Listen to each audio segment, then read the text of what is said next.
Warning: this live stream is unfiltered. It contains content not suitable for minors, the elderly, those of middle age, young adults, pregnant persons, anyone nursing a child, those who may become pregnant, balding individuals, individuals operating heavy machinery, driving an automobile, flying an aircraft, using any electronic device, or who are or may begin breathing. Viewer discretion is advised, but let's not kid. You'll watch anyway.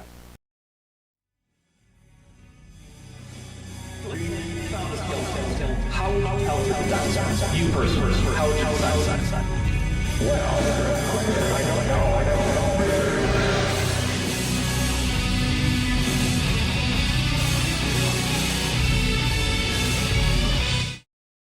All right, hello everyone. Welcome to Kent with Bent, The Legend of Hovind, Delusion of Time, which, yes, is based on the start screen for Ocarina of Time from the Legend of Zelda series. I almost said the Legend of Hovind series, but that's this one, not the actual one.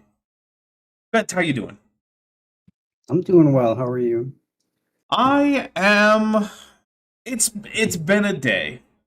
So I think most people know that I took a lot of time to relax over Christmas. Over, I should say, Gregorian Christmas, because we are now at the very, very beginning of the first day of Julian Christmas, now that the sun has set here. So, Merry Christmas to all of you who celebrate Christmas on the Julian calendar. So, Merry Christmas, everybody. First day of Julian Christmas as of sunset today. So, but yeah, so like I unplugged from a lot of things. I wasn't watching the news. I wasn't writing scripts. I wasn't sitting there listening to creationists. And then I undid all those things big time today, and boy, is it exhausting for the first day. Like, a whole bunch of news stuff came in. I spent hours and hours writing script stuff today. So yeah. It was a lot, and I'll be honest, I'm a little tired. But there are a few things I want to go over before we really get into this. One of them is that last stream on Saturday, I said that I was going to have a GoFundMe for Becca's cat Macy. However, Becca did message me, I think a couple days ago, maybe it was yesterday, I'm not positive, but saying that actually that fundraiser was already where it needed to be in terms of vet bills. So that is not there. However, earlier today, Kip messaged me, and Kip has a friend, Joel Carrico. Now, if you watch Kip Davis's channel, you're probably familiar with him. They occasionally sit around and have some scotch and whatnot. What you might not know is that Joel has a 4-year-old daughter, Asha, who was diagnosed with leukemia on Christmas. So she is going to be spending the next 8 months minimum, according to the doctors, in the hospital. She is going to be getting a marrow transplant in a few months. She is responding well to chemotherapy, but both Joel and his wife have stepped away from work because they need to have at least one of them at the hospital 24/7 in order to have someone who's in charge of their 4-year-old daughter's medical decisions there, right? Because at 4 years old, she cannot make her own medical decisions in any capacity, right? She just can't. So there needs to be an adult there 24/7, which means that they have both stepped away from their jobs for now. And so while they do not have to worry about medical bills, it does mean that for the next 8 months to a year or so, they are just not really going to have an income. And so they have put up a fundraiser. Well, technically, a friend of theirs has organized a fundraiser for them, but they are getting that. And that is what is in the pinned comment, or pinned chat, sorry. So, if you would like to help out Joel Carrico, who is a Bible scholar and friend of Kip Davis, who is himself a co-host here on the channel, feel free to check that out. It is to help pay for incidental bills, groceries, I don't know if it's rent or mortgage payment, but housing bills, things like that. So just all the various expenses that having, existing in the modern world will, pile on top of you if you're not currently working. So, also, I will say that if you look at the fundraiser, if you are someone who is a praying type, there are some prayer requests. So if you are someone who prays, then feel free to go ahead and look at those. And if you're not, then I'm sure that it will be good for them to hear, whether it be in a message on a donation, or whether it even just be telling Kip to send along a message of your good thoughts and your hopes for Asha's recovery. Now, I do want to say that the most recent post on there does say that she is responding well to treatment currently, so that's good news. However, there was some genetic testing done on the leukemia, and it also looks like it's a variety that is tough to treat. But also, there is no sign that any cancer cells have spread out of the bloodstream. So, like, right now, looks like there has been no metastasis, and her white blood cell count, there we go, has lowered significantly since Christmas Eve when she went to the hospital. So, yeah, that is that whole thing. So please feel free to go over there and toss them a little bit of money to help them, stay afloat in the next 8 months to a year or so. Yeah. That being said, I also have a super chat goal. If we get to 30 super chats, I will be in my suit for the human suit on Saturday. And also, I didn't remember to put this in, but I will read some of the example dialogues from English as She Is Spoke, which is a English phrase book that was written for, I believe, Portuguese speakers. That was done while the person writing the phrase book didn't know any English at all, and just used a dictionary and a French phrase book. So this person took a Portuguese-French phrase book, looked up the words from the French side, he spoke some French, in an English dictionary, and then just put those down as the English side with the Portuguese on the other side. And it is virtually incomprehensible, because it turns out French and English aren't the same language, and you can't just hold up a dictionary and translate each word and then write it down one by one, and then have meaningful English. It doesn't work that way. So, that's fun. And yes, Jillian Wren is confirming that it was Portuguese. Roshina for $1.99 sends a hug emoji, and I mean, yeah, it's been a weird day. I don't know. I think that's all the preamble stuff that we need to get out of here. Let's see. We are also, I noticed it has been a long while since Bent had to wear a tutu. I think it's possible for us to get to a tutu for Bent. So, hey, let's see what we can do. Also, we have a few people who usually have memberships who've had them expire, so if you want to help out with that, that would also be appreciated. Noranda puts for $5 says, English as She Is Spoke, yes please. Yes, it's gotta be more fun than Kent, because at least this is just honest idiocy, and it doesn't involve like a whole bunch of like horrible fraud or selling poison or, intimate partner abuse. All of which is stuff that happens with Kent, or has happened with Kent. So, yeah. Also, if we get to Bent Wears a Tutu, Bent also gets pizza, and I'm sure that he could use a pizza because it's been, a couple weeks since you've eaten? Yeah, pizza sounds pretty good right now. Yeah. So, alright. Bent, I'm going to ask you to do me a huge favor. What's that? Could you read off the drinking rules? Because frankly, I don't want to think about it right now. I'll read some of them. You have a full list? Yeah, but I shorten them to like 1 or 2 words, and Just I don't say memorize. them. It's fine. It's fine. Just say them. All right. So we drink when Kent's wrong, and not just wrong, but so wrong that it's so stupid that we have to drink. We drink when Kent's right. We drink when there's a story that didn't happen or a joke that doesn't land. We drink for Godwin's Law, but not technically, but sort of. We drink for Ad Homidid once per stream. Trojan Source. We drink if Dapper or I can make a prediction about Kent, something that he's going to say and it comes true.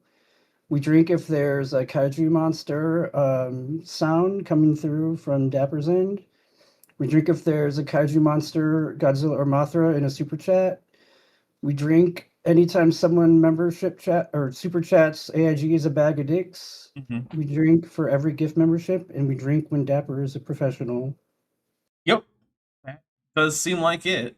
You can't get something right and jokes that didn't land, didn't you? Yeah, I said those really quickly. Oh, okay. I just thought I might not have heard him. All right. Well, this is a new video. This is Kent Hovind's Creation Science 104 Class 6. Now, I did confirm that there are 10 episodes in Creation Science 104, and they're all about an hour long. And then after that, there is his 201 class, and there are 10 episodes of about an hour and a half each.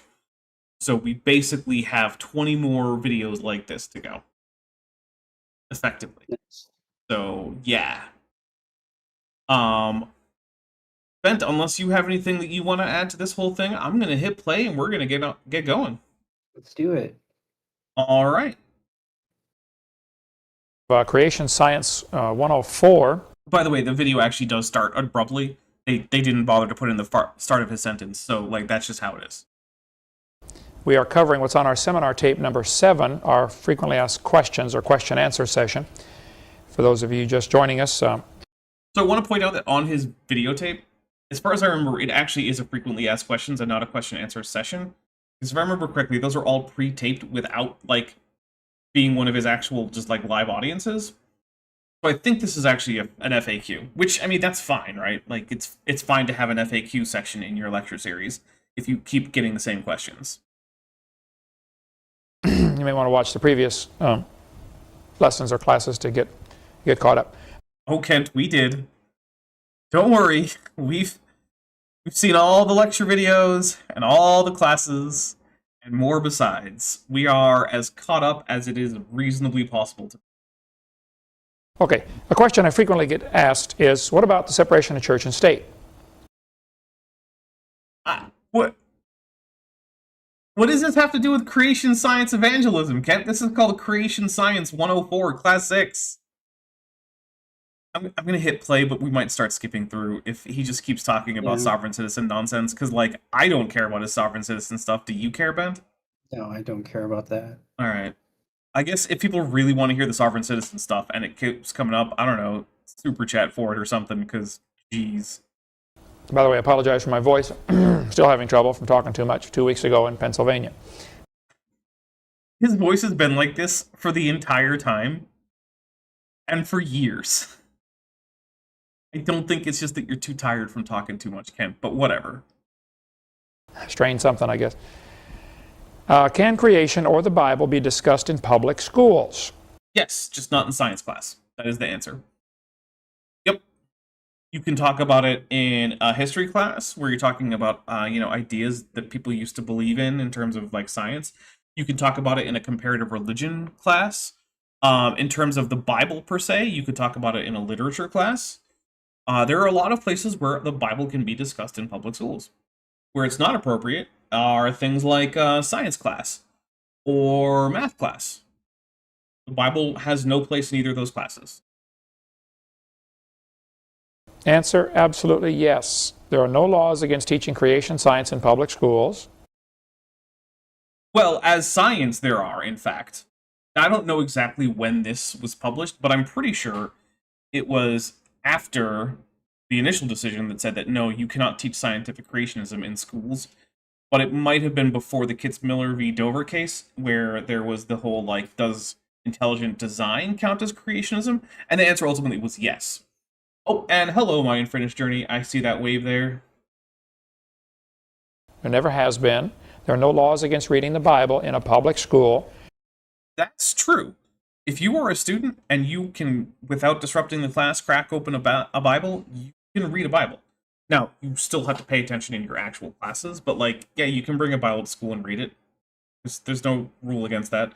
And if someone tries to stop you and it's not currently class time and you're not being disruptive, that is something that you should bring up to, like, if you're in school, that is something you should bring up to, like, your parents, and they can probably get a lawyer, because that's not okay. And that stands for religious texts generally. You can bring a Quran to school, you can bring a Bhagavad Gita to school, whatever. There are court cases against teachers trying to proselytize students on state salary. I mean, if the state's paying you to teach, you can't try to convert the kid to be a Baptist or Buddhist or Catholic while you're being paid by the state. I cannot imagine a way in which you would teach the Bible and creationism as if they're historically and scientifically accurate that would not count as an attempt to proselytize. I'm just going to take a drink for the idea that those two things are reasonably separable.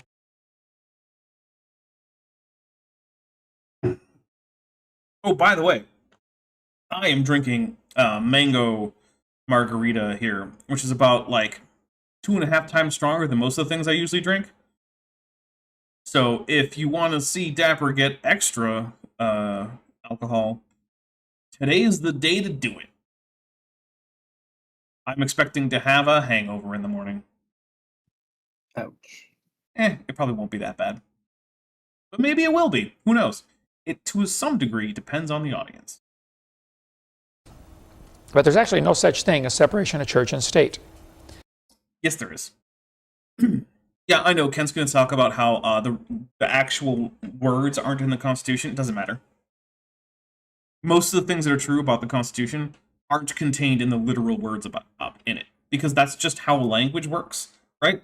The sentences in the Constitution have implications that have been hashed out over a couple centuries in legal circles, and that are just the way that the things are. Now, I'll grant you, things might be changing here in the good old former US of A. So maybe that'll become more true in the future. But as it stands now, and as it certainly stood when Kent was giving this, there absolutely is a separation of church and state. That phrase is never mentioned in the Constitution anywhere. Prediction, take a drink. Thomas Jefferson wrote a letter to Pastor Danbury in Connecticut, Dayton, Connecticut, back in 1802. In the letter, Thomas Jefferson said, "The First Amendment has erected a wall of separation between church and state." And many people think that phrase is in the Constitution, and it's not. Doesn't matter. Like, that's completely unimportant, Kent. Yet I happen to know that you are a Protestant, and that you think that salvation is by faith alone. You know what phrase isn't in the Bible anywhere? Salvation by faith alone. I happen to also know that you think that Christian doctrines should be pulled from the Bible alone. You know what isn't in the Bible? Anything to do with the Bible. Because the Bible didn't exist when any of the books in the Bible were being written. Do you think that's a good argument against your theology, Kent? I don't think so. Well, I don't know. Kent, do you think those are good arguments against Protestant theology? Not off the top of my head, I don't. Yeah. So there's a lot of things that are part of constitutional law that are not explicitly spelled out in the words that we use right now to discuss constitutional law. That doesn't make it not true. The Constitution simply says the government can make no laws regarding an established religion. Actually, that's not in there either. It says Congress shall make no law. I guess by Kent's standards, Kent's wrong about the Constitution. It's almost like maybe Kent's standards are stupid. Or establishing a religion. It's establishing a religion, which, if you want to take that hyper literally, which no constitutional scholar that I'm aware of has that has had any effect on actual court decisions, then yeah, all that technically means is the Congress can't create a state-funded church. But it means a whole lot more than that. It was meant to mean a whole lot more than that by the people who wrote the Constitution, and it's been interpreted to mean a whole lot more than that consistently by basically every Supreme Court that any question like that has come before. Arrow Dodger for $4.99 says, Jefferson, the First Amendment means this. Kent, see, the First Amendment doesn't mean that. Yeah, basically. Yeah, he's arguing with Thomas Jefferson about what the Constitution means. Roshina for $4.99 says, isn't the book of Joshua in the Bible? I mean, it is not. No. There is, I believe, like an Ethiopian translation that is extant or something. I'm not sure. I know that Vishanti is or was reading one text that's mentioned in the Hebrew Bible that only exists in Ge'ez, and she's reading it in English. Although I keep telling her to just learn Ge'ez, right? Like, come on. But for some reason, she's like, no, I don't want to learn an extinct language from Ethiopia. What a loser. That's weird. Yeah, I know, right? And I mean, she already she knows a lot of Hebrew. It's another Semitic language. How hard could it possibly be? Plus, Ge'ez writes vowels because it uses an abugida, not an abjad, for its writing system. So, look, even easier to figure out how to pronounce things. Because everyone knows abugidas are superior to abjads, right, Bent?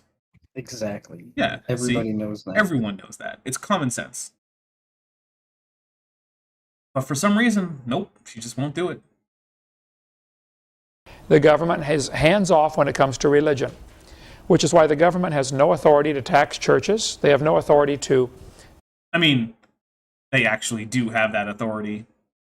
They can and do tax churches that don't opt to become non-profit organizations.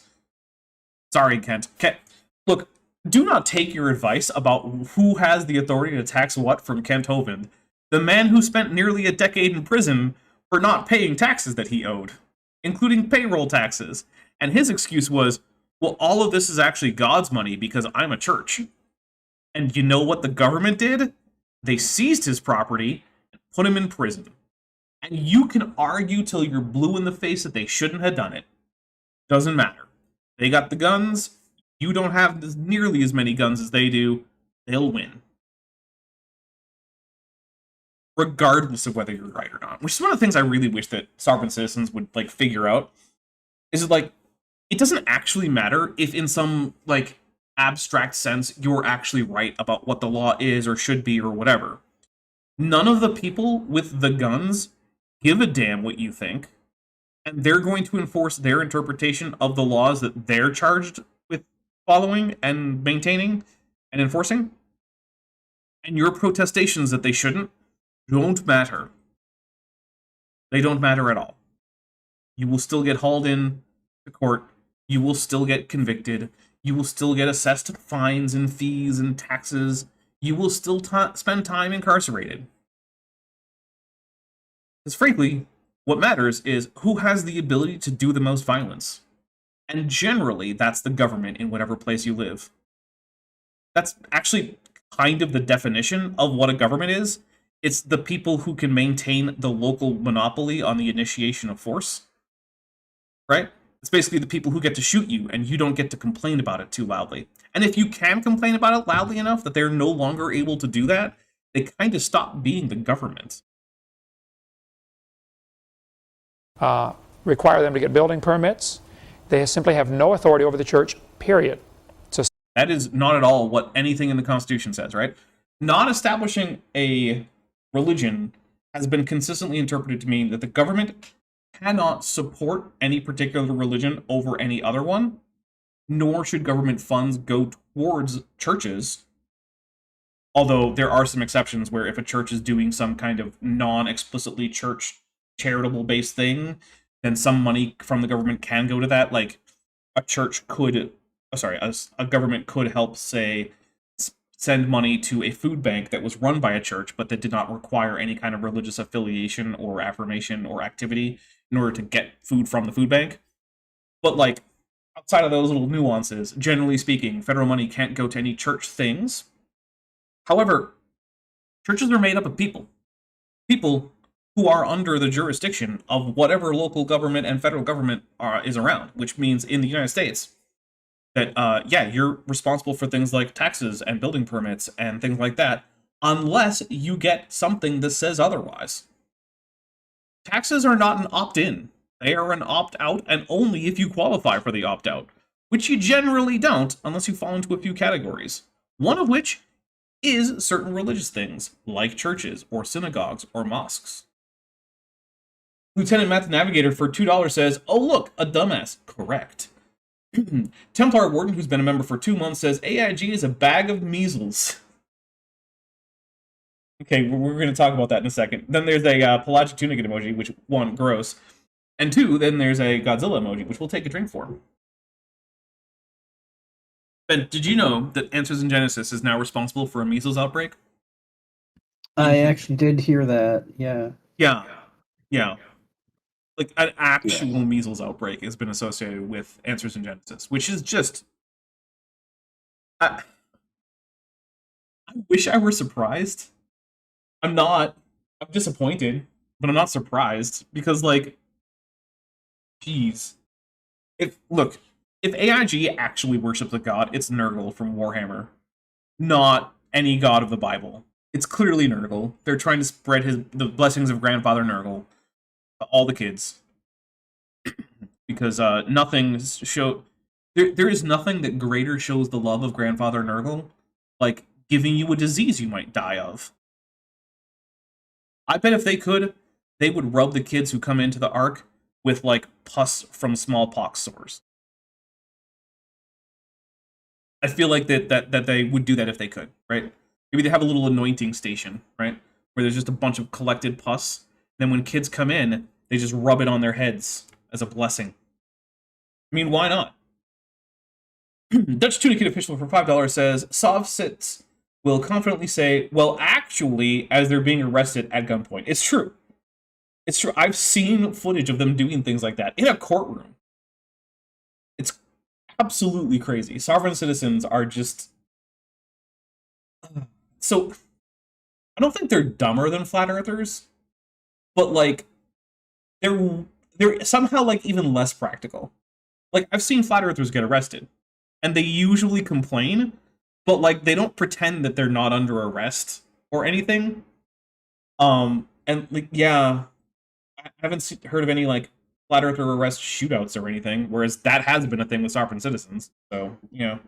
Roachina for $4.99 says, Abugitas are superior to avocados? Ooh, that's a good question. I don't know. I'll say this. I bought way more avocados than I have abugitas. What about you, Ben? I think the same is true for me. All right. So at least if we're basing this on, like, who spends money on what, then I would say that probably Bent and I prefer avocados to abugitas. But, you know, to each his or her own. Deconstructing Laura 42, who's been a member for 5 months at the Amnio level, thank you very much, Deconstructing Laura, says, thanks for the gifted membership again. Hopefully this time I'll remember to sign up and keep it. I love your work. Well, thank you, Deconstructing Laura. I really do appreciate it. And hey, even if you don't, I still appreciate you being here. And just remember, you know, do things like hit the like button, share the stream, leave comments, all that stuff. All that stuff really helps. Let's see. Math Navigator for $2 says, I always thought that the deity AIG follows is Ken Ham. I mean, okay, there is some truth to that too, but maybe Ken Ham is like a herald of Nurgle, right? Or maybe he's like a tallyman of Nurgle, checking off the list of diseases that the grandfather has blessed us with. Maybe that's it. Nobody Foxtrot says, is it weird that I'm less concerned that we don't recommend measles vaccines as much as I'm concerned that they no longer recommend meningitis vaccination? No, that's not weird. I mean, look, meningitis is going to be less common than measles if there's just no vaccines. But no, meningitis is extremely serious. AMBZ4233, who's been a member for 21 months and is at the tetrapod level, says, what's a dino do on his second margarita with a Godzilla emoji? Well, we'll just have to find out. See if you can get us there. Or, well, not you in particular, AMBZ, but like the whole group. You guys know what I mean. Okay. Separate sovereign, a different entity. However, Nope. Churches aren't a sovereign at all. Sovereigns, in the context of the Constitution, include the states and the federal government. You can tell they're both sovereigns because those are the two different groups that are allowed to prosecute crimes. That's basically how you can tell. And also, to a large extent, actually pass laws rather than just ordinances. Yeah. You can't pass church laws and then enforce that with the force of law. You can only do internal stuff. Like, there's canon law, right? Which is the Roman Catholic religious law. But if you violate canon law as a Catholic, the most they can do is kick you out. They can't put you in prison. They can't fine you. I mean, they could ask you for money, but if you don't give it to them, there's nothing they can do to collect it. They can't sue you for it. I guess they could, but they'll lose. Yeah. So they're not a sovereign, even though they have a legal code. The only place, as far as I can tell, where the Catholic Church is a sovereign is Vatican City, where the Pope is not just Pope, but also King. Most churches have fallen into the trap of becoming 501c3 corporations, and now the government does have the authority to tell them what to do. No, it always had that. It's just that now they also don't have to pay taxes. Something Ken found out about. Let's guess who didn't register his church as a nonprofit? Oops. Mm-hmm. Wouldn't have mattered much if he did, because he was violating the rules of a nonprofit organization anyway. So he would have still owed those taxes. But he still didn't even bother. Because the government establishes corporations. They allow them to exist. But a true church that is not incorporated or gets unincorporated, the government simply has no authority over them. I love this because Ken tested that and he failed hard. 150 years ago, 200 years ago, congressmen and senators and representatives were scared stiff of preachers. Okay. I don't see how that's relevant, but sure. Because the preacher would get up in the pulpit and say, "Oh, Senator Jones did blah blah blah," and he'd just call his name and spill the beans on him. Well, churches were very involved in politics. Matter of fact, if it hadn't been for the Gee, I feel like that hasn't changed a whole lot. Do we need to remind everyone that the person who is currently pretending to be the Speaker of the House has an author page on the Answers in Genesis website? And I say pretending because, I mean, the Constitution obviously hasn't been in effect in any meaningful way for a while now. So I would argue that there is no one occupying any of the offices authorized by the Constitution of the United States, but people seem to disagree with me on that, and I can't figure out why. Other than it's just easy to do. Lieutenant Math Navigator for $5 says, churches are definitely sovereign over federal and state governments. That's why the Latter-day Saints still do polygamy. Wait. Well, so the Church of Jesus Christ of Latter-day Saints doesn't, but let's just say this. There's a law of polygamy that goes on in Utah that is weakly disciplined. Yeah. It's not a very widely enforced set of rules, the rules that ban polygamy. And here's the thing, actually. Like, I think banning polygamy among consenting adults is kind of dumb. Like, if you want to have a three-way marriage, whatever. As long as everyone's okay with it and no one's a minor, then great. You know? If you want to get together with 2 or 3 other adults and have a marriage with a bunch of you, more power to you. Of course, that's only the case now that, you know, we have some modicum of rights for things like property and things like that for women, because otherwise that would just be basically a shit option for all the women involved, whereas they wouldn't be able to do anything like have their own property or bank accounts that would allow them to exit that situation if they needed to, whereas now they at least have that possibility. So yeah, I am not saying that polygamy always and everywhere is something that is okay, but at this point I think that, yeah, given that, you know, you can, and should, by the way, if you're married, keep your own bank account, in addition to any kind of joint property holdings, that it makes that a little bit easier for me to say, yeah, that's fine. Yeah. Dutch Tunicate official who's been a member for 20 months says, Kent has 10-year-old make-believe logic with the Godzilla. He sure does. He sure does. Ocean for $4.99 says, "Oh, but Kent definitely isn't the sovereign citizen." No. He's definitely not a sovereign citizen. Yes, no. Sure, he spouts off all the sovereign citizen talking points, but he doesn't consider himself a sovereign. So there you go. Rail Gatubella for $2 says, "We fixed gender imbalance and branded it polyamory."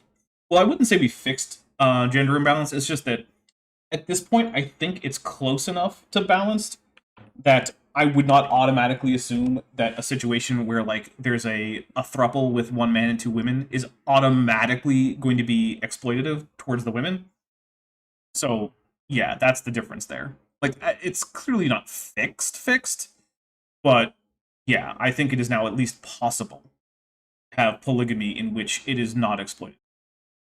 Now, the actual polygamy on the ground in places like Utah, which generally involves minors, absolutely is exploitative, since it also usually involves cult members. So that's a different thing than the thing I would be okay with. In fact, actually, it's possible that making polygamy legal would actually make it harder for the polygamists in Utah to treat their wives horribly, because then there wouldn't be any need to hide the entire relationship as a whole. It's sort of like how, keeping prostitution illegal is super dangerous for people who are trying to be sex workers. Because then if they report any abuse from either, people they're working for or their clients, yeah, well, now you just admitted to committing a crime, in addition to saying that someone committed a crime against you. Not a great idea. Even if they don't prosecute you now for that, now law enforcement knows to keep their eye on you. So, yeah. There's a few things in the world that I think shouldn't be illegal just because it makes things dangerous, and if it weren't illegal, it would be less exploitative. And, basically getting married to more than one person at the same time with consent and sex work are two of those things. Rail Got You Bella for $2 says, we allow 2 men and 1 woman and same-sex thruples. I mean, I currently think that we don't, as far as the government goes, but we should.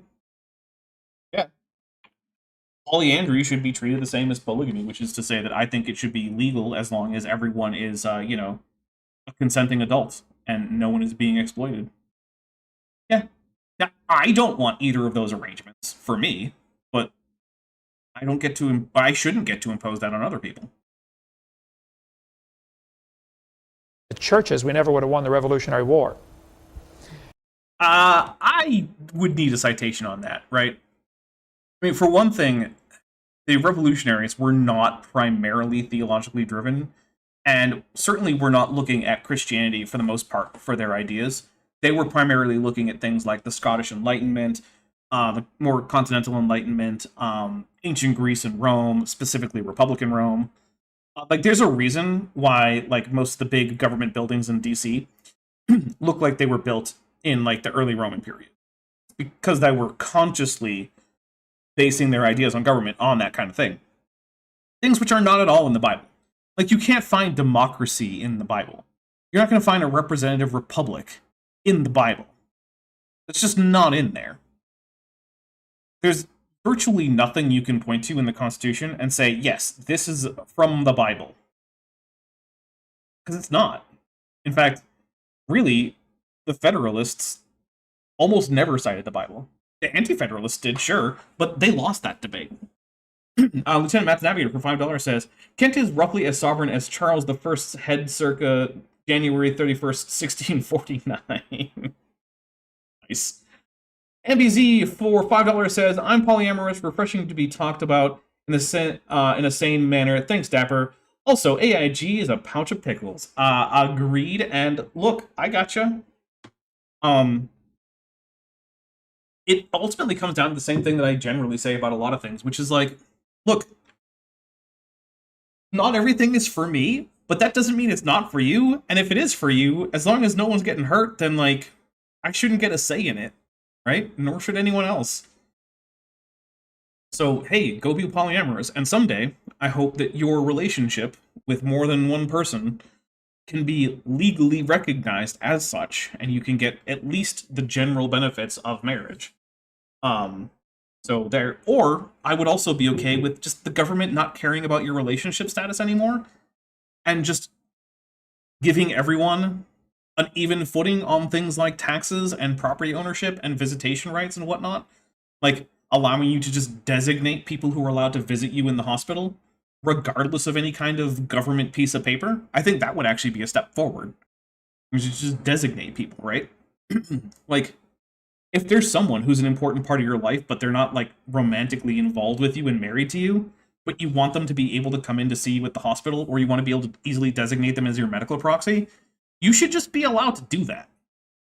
Like, the fact that we don't allow you to do that easily is, to me, a little crazy. I don't know.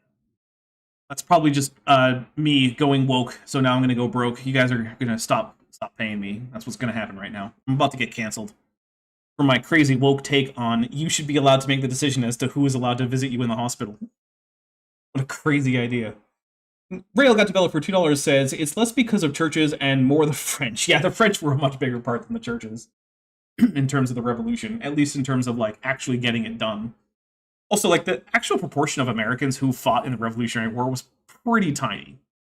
Like, I'm not a huge fan of like the 3%ers on most things, but they aren't wrong that it was about that percentage of people who actually actively fought in the revolution. During the Revolution, King George's soldiers, in many instances, deliberately targeted churches to burn down, to try to arrest pastors. So what I'm hearing is that in a war situation, it's a bad thing for a government to target churches. What do you think Kent would have to say about the fact that the Israeli Defense Force was provided with a list of locations of churches in the Gaza Strip so that they could avoid bombing those places, and then actually turned around and used it as a target list to specifically bomb those places? Because as far as I know, Kent's a pretty big Zionist. So I'd be curious to know what he would think about that. Yeah. But no, he's too worried about churches being charged taxes in the United States, something that by and large isn't happening. But instead, I hear nothing from him or people like him when, say, the IDF bombs a bunch of churches, or when, say, a church in Syria gets blown up by a suicide bomber, which now I'm probably going to get demonetized. Great. Rail got to Bella for $2 says, I missed that part of Hamilton. Look, you should not probably get your history from Hamilton, but also, yeah. All right, here we go. Oh, wait, but first, I'm seeing 83 people watching, but only 40 likes, which means barely, but still the case that I like less than half of you, half as well as you deserve. So, hey, hit like on the stream. It's free. It helps the channel out, and I would really appreciate it. And by free, I guess I mean it takes a little bit of like, you know, like the ATP that you have stored in your body to move your hand and click the button. And I guess watching the stream costs some electricity, so like... But not much. Yeah, not much. You probably would not notice the difference in electricity bill between watching and not watching. Rixie Purple for $2 says, I'll pay you for a woke take on polyamory / marriage. I actually don't think that's a particularly woke thing to say, but maybe I'm wrong. I don't know. I feel like what I just said is something that like even libertarians and even some people on the right could agree with, but I don't know. Maybe I'm wrong about that. Maybe it's super woke. I'm gonna have to dye my hair blue, or maybe purple. I don't know. What do you guys think? Blue or purple for the human suit? Although I shave that hair off so frequently that it's kind of a waste to dye it purple or blue. It would be gone in like a month. I vote blue. You vote blue? All right. Yeah. Cool. Good to know. There'd be so little point in dyeing that hair. Jeez.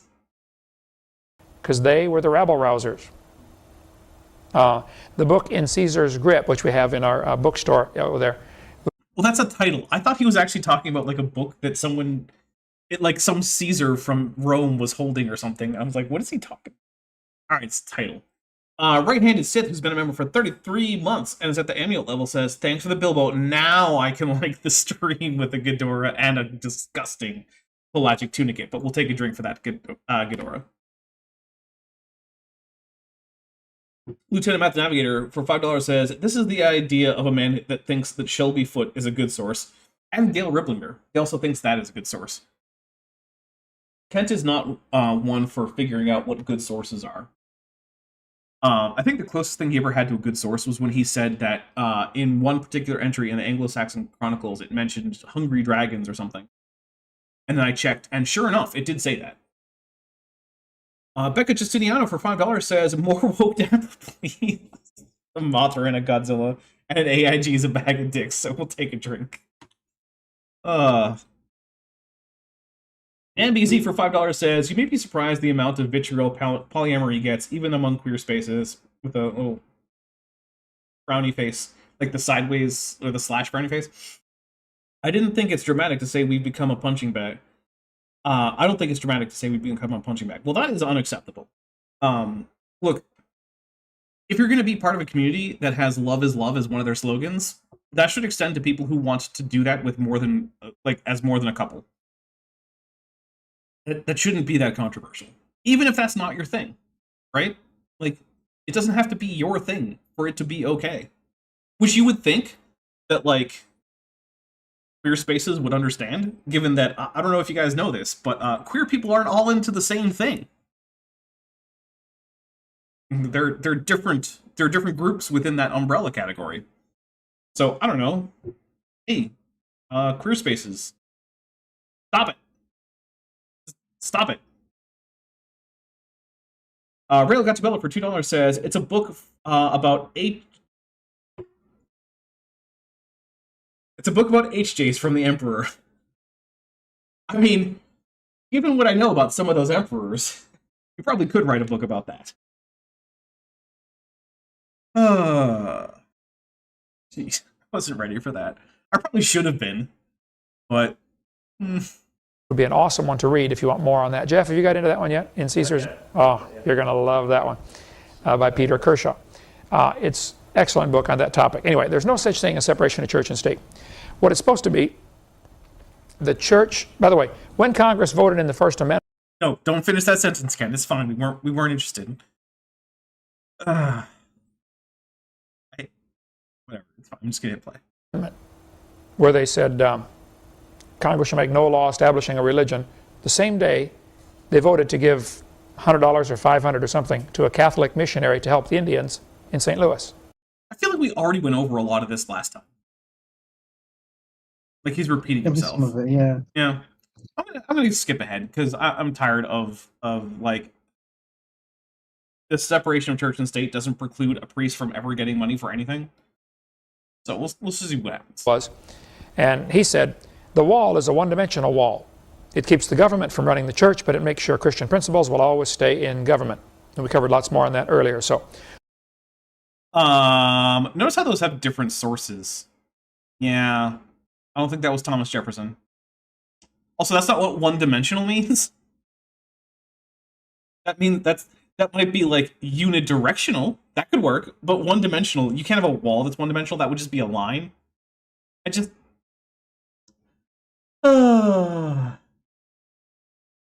Iris Rose just gifted 5 Dapper Dinosaur memberships. Sorry for taking a little bit of a pause there. I had to actually parse out that name because it was hard for me to figure out where to put the syllable breaks. So thank you very much. Let's take 5 drinks for that. Here we go. 1, 2, 3, 4, and 5. Ashley Loves Baha'i for $4.99 says, you're getting more money from being woke. Also, you should dye it pink instead. With the curly Q smiley face. Oh, then there's a whole bunch of things that I don't want to try to pronounce because it looks like just a bunch of letters. But it apparently is bottom for AIG is a bag of foul eye. Well, thanks. I appreciate that. Does my inability to read that give away too much about me then? Probably not. Yeah, I don't know. I don't feel like it's that woke of a take, but apparently it is. Man. It's a good thing it's not 2016, or I'd have Sargon of Akkad on my ass. Talking about the woke dinosaurs. Apparently that guy is like the 3rd or something option that comes up when you just Google Sargon of Akkad, which is just depressing. Like, it should be the actual historical figure, but no, it's some neckbeard from England. Who, by the way, joined a political party and then ran it into the ground. Which is just hilarious to me. There's no such thing as separation of church and state. How can we see stars billions of light years away? With our eyes. I hope that's the answer. I really want that to be the answer. That's what I would say. Right? But looking, Oh, okay. Ashley Loves Bly says, I don't think most bottoms can pronounce key smashes either. Okay, that's good. Actually, you know what you really gotta do? Is go into the conlang section of my server and try to get together a group of people to actually create an entire conlang just for bottoms. See how that goes. Yeah. You can have a whole bunch of vocabulary just for bottom things. Rail got to Bella for $2 says, the water turned the dinosaurs woke. Yeah, they're putting chemicals in the water that turn the freaking dinosaurs woke.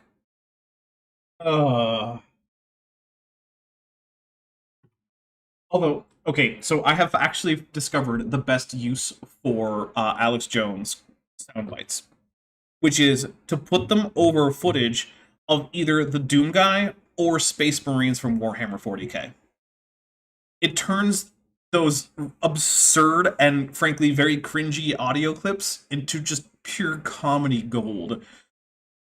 Because then there's like a Space Marine talking about like, they're demons. And it's like, yeah, that makes sense in the context of 40k. I get that. That's just a very enthusiastic Space Marine. So yeah, it makes way more sense to think of Alex Jones as either Doom Guy or a Space Marine from Warhammer. And honestly, I think that should be where he pivots. He should just pivot to being a voice actor for like 40k and Doom. It'd probably be hard to do it for Doom because like Doom guys are largely silent protagonists, but like Alex, if you ever watch this, try out for like 40k properties. There's always 3 or 4 40k games in development at any given time. Just, you know, see if you can be a voice actor for them. I would appreciate it. It'd be the only thing you've ever done that I would appreciate. Although I have seen his like public broadcasting thing about like trying to carve a pumpkin while giving commentary on like public broadcasting.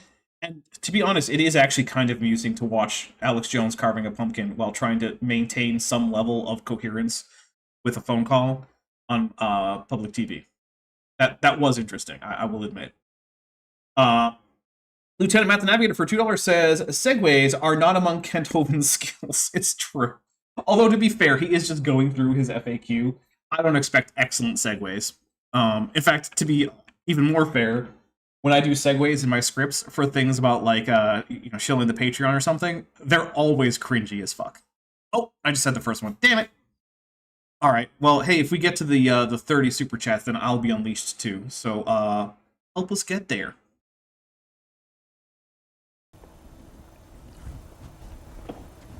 I frequently get asked this question, matter of fact, every week. The atheists and scoffers, I do a debate this Monday night in California. I'll be doing a debate. Wait, Bent, are you an atheist and scoffer? no, Are you one of those things? I'm a Christian, and I don't know if Kent would call me a scoffer. He probably would call me one, Probably. but I don't feel like a scoffer. Are you a scofflaw? Oh, that's a different question. It is. That's why I asked it as a separate question. Leave that one a mystery. Okay, fair enough. And I'm sure it'll come up again, you know. If the Earth is only 6,000 years old, like the Bible teaches, the whole universe is only 6,000 years old. Yeah. How do we see stars billions of light years away? Mm-hmm. Well, there's no question there's an awful lot of stars out there. You know what, Kent? That's true. There are an awful lot of stars out there. Take a drink for it. Sure. By the way, I don't think Bent is going to have to wear that tutu, which is disappointing because I want to make Bent wear that tutu, but I can't. Oh well. And also it means that Bent probably won't eat today. Shucks. I know. And no, you can't have any of my granola bars, Bent. Dang it. Yeah. Or my chili. Oh man. Yeah. Or that red curry tuna I got, which was actually pretty decent. Oh, nice. Yeah. I had it over some rice today. I try not to eat too much tuna, so I'm probably not going to eat it again for like I don't know, week or something. But like, pretty good. And yeah, I try not to eat too much tuna because it does concentrate mercury, and yeah, I don't need mercury in my body. I'm not Sir Isaac Newton who drank mercury intentionally. Yeah, well, you know. Maybe if I had to drink a liquid metal, I would drink gallium. I feel like that's a whole lot less toxic than mercury. But I don't actually want to do either of those things, and I don't recommend that any of you do either of those things either. But yeah, I don't know. The Bible says in Nehemiah chapter 9, Thou, even thou, art Lord alone. Thou hast made the heaven of heavens, with all their host, the earth, and all things that are therein, the seas and all that is therein, and thou preservest them all, and the host of heaven worshipeth thee. Okay, Bent, where in Nehemiah 9:6 do you see an explanation for how we can see stars from farther away than 6,000 light years if the universe is only 6,000 years old? It's not in there. Oh, okay. That's weird, because Yeah, Kent it's- presented it as if it answered that question. But you're it's saying it true doesn't? He did, but I don't know why he did that because that doesn't make any sense.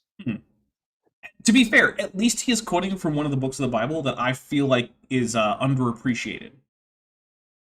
Right? I feel like the minor prophets get short shrift, which is unfortunate. In fact, of the minor prophets, I think my favorite is Habakkuk. Which is even among the minor prophets, it's a weird thing to say. I get that, but I really like Habakkuk. I think just like how I appreciate Ecclesiastes, it is nice to know that people have been wrestling with the fact that things suck just generally for thousands of years, and that it's not new to me that people are like, gee, this just sucks. Yeah, it makes me feel better to know that ancient people had that same problem, and that it's not new for me or for anyone else. So I would say, even if you are not someone who thinks that the Bible is, divinely inspired, or who has it as part of like your religious tradition, give Habakkuk and Ecclesiastes a read both. Yeah, because you already know about Job, which is another book about that same basic idea, but read those two as well. I appreciate them, independent of any religious affiliation of mine. Metageeky Platypus for $5 says, I almost forgot to eat dinner, so here's to pizza. Nice. And my brain is dead, so AIG is like the worm in my cerebrum. Oh no. Please don't be another RFK Jr. But then there is a Mothra, a trans pride flag, there it is, and once again a disgusting pelagic tunicate, which I really should take out of the loop. Okay, here's what we do. If we hit the super chat goal, I will not trade out the pelagic tunicate for a different emoji. There we go. But we will take a drink, and also I will say trans rights, because I have been reminded to say it. Because, yes. In fact, I've actually had this conversation with someone who was like, some anti-trans person. I was like, okay, so absolute worst case scenario in terms of like, you don't think trans people are really the gender they say they are, or whatever, right? The worst thing they're doing in terms of just existing as a trans person is asking that you refer to them in a way that you would rather not refer to them in, and also dressing in a way that you don't like. So basically, you're saying that as a result of some people dressing in a way that you don't like and asking that you please be polite to them, you think that's an appropriate reason for discrimination or violence. That's your position. That's the one you're going with, huh? Doesn't seem like a good position to me. Darklaw Dragon, who's been a member for 41 months, is at the amulet level, says, AIG is a bag of kaiju pranks. With 2 Mothras and a Ghidorah, and we'll take a drink for it. Oh, no! And there were 2 Ghidorahs, and it started with a Godzilla that I somehow blanked out of my perception. So thank you very much. We'll take a drink for that. Alright. Lieutenant Matt the Navigator for $5 says, better Kent and his friends be into the minor prophets than into other kinds of minors. No, they're also into those kinds of minors too, actually. That's part of the problem. Yeah. Kent Hovind, I'll say this. It has not been demonstrated in a court of law that this happened, but I am extremely confident that Kent Hovind facilitated the abuse of a minor by a convicted child abuser of the kind that would watch the kind of stuff Grok is producing. Which I realize... Oh, there's Mothra. Take a drink for Mothra.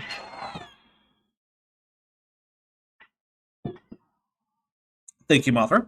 And I realize that is the kind of joke that probably won't work in, like, I don't know, a month or two, but sure. And now we're a whole bunch of trans flag talk today. These trans pride flags. There we go. Probably the margarita. So thank you for those, everybody. Yeah, I don't know. Trans rights is just one of those things where I'm just like, just treat people decently, even if you don't think that what they're saying makes any sense. Have that as a separate consideration, or from like a standpoint of like leaving them to live their lives. Why do you care? Right? Like, just let people be. And apparently the answer for a lot of people is no. Which I hate. Oh, hey, and ABZ has an HRT consult tomorrow. Well, good luck. I am actually scheduling I'm going to be scheduling a consultation soon for something else, which I'll, if it goes the way I'm hoping it will, I'll let y'all know about it. If it doesn't, then I won't. But I am not switching my pronouns, which, to be fair, I don't actually have pronouns that I would demand that you use of me. People use he and him and his, but, like, I don't feel attached to that. So, like, if you want to say, like, she or her or hers, like, you can. I'm not going to get angry about it. Because, I don't know.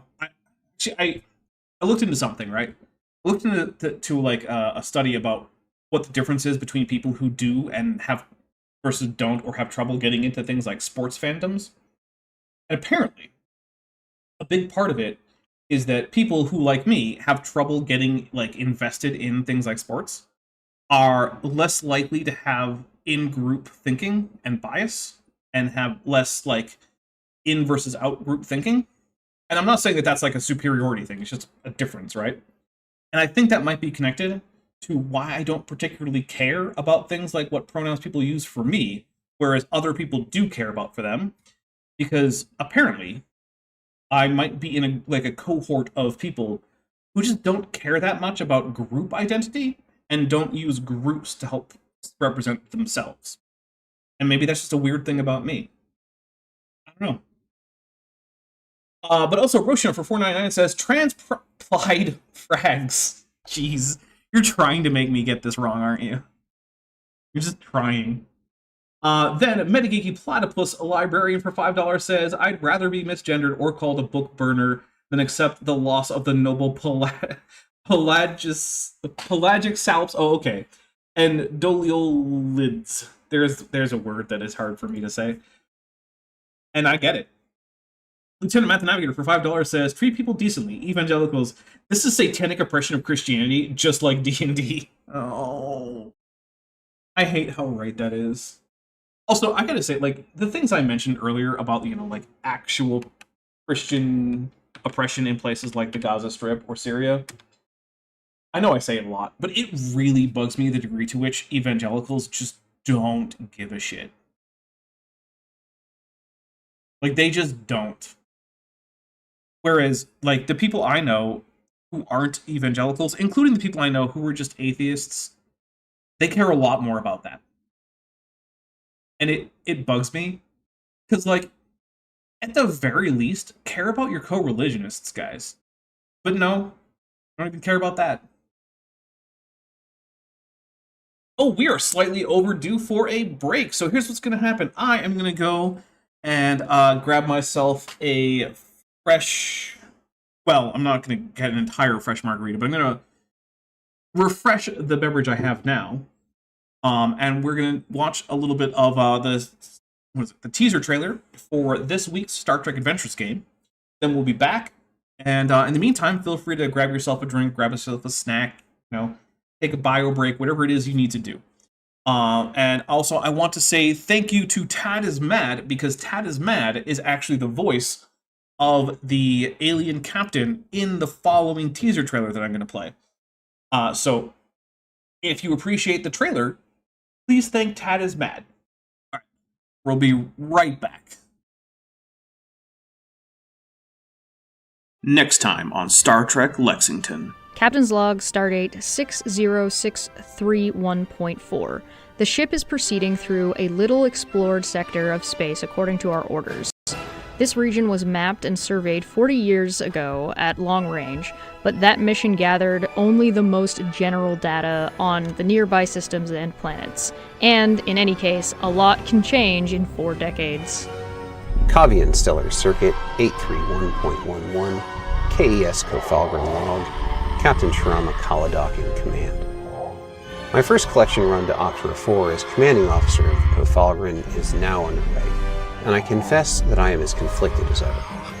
The life forms will emerge soon, and we'll be there to herd them into the pens and take them back to Kavia Prime. Our best scientists assure me they're nothing more than giant, mindless bugs that happen to produce the tetrions that power our civilization. Yet I can't help but pity them. They'll spend the remaining decades restricted in crates, linked to a power grid that drains them of their very essence. Poor devils. Still, at this point in Kavian history, we've grown so dependent upon them that I doubt it's even possible for us to disentangle ourselves from these creatures. My duty to my people is clear. The collection on Opera 4 must proceed.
Okay, we are back. Welcome, everybody, back from the break, including Bent. I don't know, just, you know what? Never mind. Thanks. Fine. Sapphire Pause This Light for $5 says, I vote for pink, blue, and purple racing stripe hair, but I'd like to vote against monthly bloating, but hey, the Chi-Chis are nice with a trans pride flag and a Mothra here. So, thank you. And yeah, I would vote against monthly bloating, just generally. And we'll take a drink for Mothra, so thank you very much. All right, we'll do the quick after the break thing, which is to say, hey, this channel is almost entirely supported by direct support from my viewers, whether it be through the Patreon, through the channel memberships, through super chats, through super stickers, through super thanks, occasionally even merch purchases. So, if you like this channel and you want to see it continue to keep going, the best way to guarantee that is to do one of those things. Join the Patreon, join the channel memberships, buy some merch, send super thanks, send super chats, send gifted memberships, all those things. If you want to do the Patreon or the channel memberships, Patreon starts at $1 a month. There's a 15% discount if you go annually. The membership starts at $1.99. They both give you access to my Discord server that's just for supporters. They both give you access to my scripted videos early, which I'm hoping to get at least one out this week. Although, who knows, because it's probably going to take me like 2 hours to record. So like it, and then I'll have to edit all that. It's a big thing. It's going to be a very long video. But anyway, yeah, if any of those things are things that you are interested in doing, then please check them out. If you can't afford to give me anything, then please don't. Really, I don't want money you can't afford. You and your family should be your top priority in terms of funding. And then after that, you can think about things like YouTubers you like. And I gotta say, I am honored by the degree to which people do support me. It is incredible, and I should in no way be getting this much support based on like how big the channel is. You guys are amazingly generous. I can't say enough to say thank you for that. That being said, I think that is the commercial part of this taken care of. I don't think we need to go in depth on that.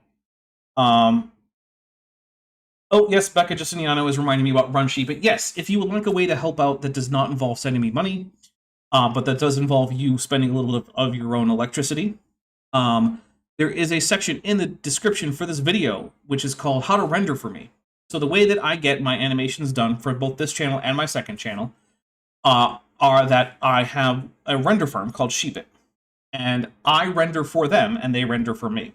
When I render for them, I get points. When they render for me, they prioritize frames that they're rendering based on how many points the person uploading them has, and they take away points for each frame rendered.